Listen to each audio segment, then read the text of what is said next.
أعوذ بالله من الشيطان الرجيم. بسم الله الرحمن الرحيم. إنا أنزلنا التوراة فيها هدى ونور يحكم بها النبيون الذين أسلموا للذين هادوا والربانيون والأحبار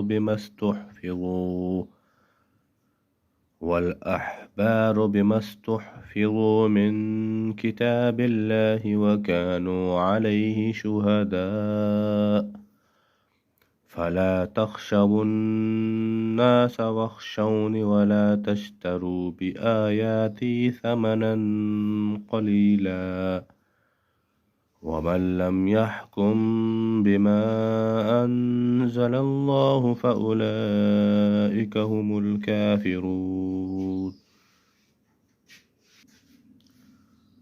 وكتبنا عليهم فيها أن النفس بالنفس والعين بالعين والأنف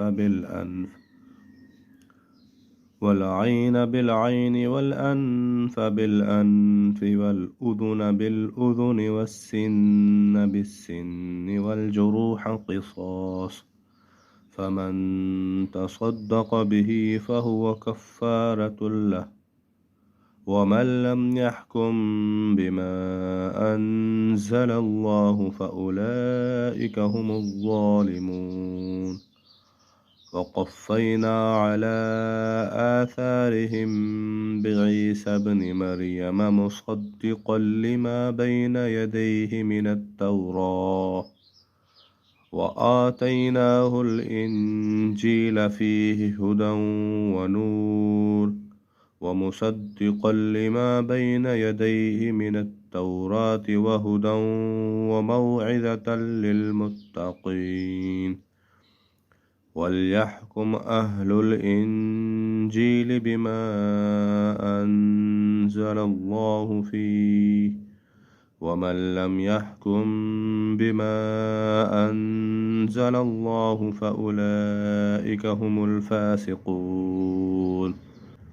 وأنزلنا إليك الكتاب بالحق مصدقا لما بين يديه من الكتاب ومهيمنا عليه فاحكم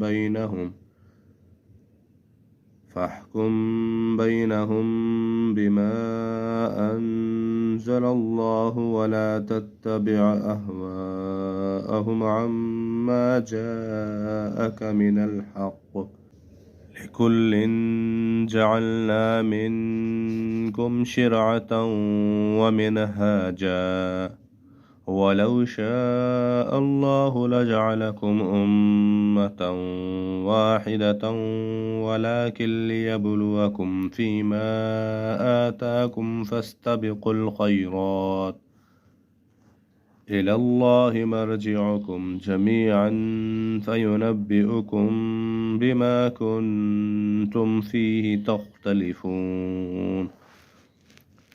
وأن احكم بينهم بما أنزل الله ولا تتبع أهواءهم واحذرهم أن يفتنوك عن بعض ما أنزل الله إليك فإن تولوا فاعلم أنما يريد الله أن يصيبهم ببعض ذنوبهم وإن كثيرا من الناس لفاسقون.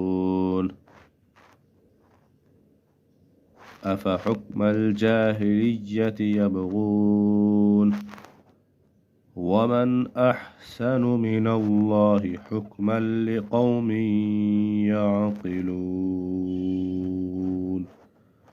صدق الله العظيم.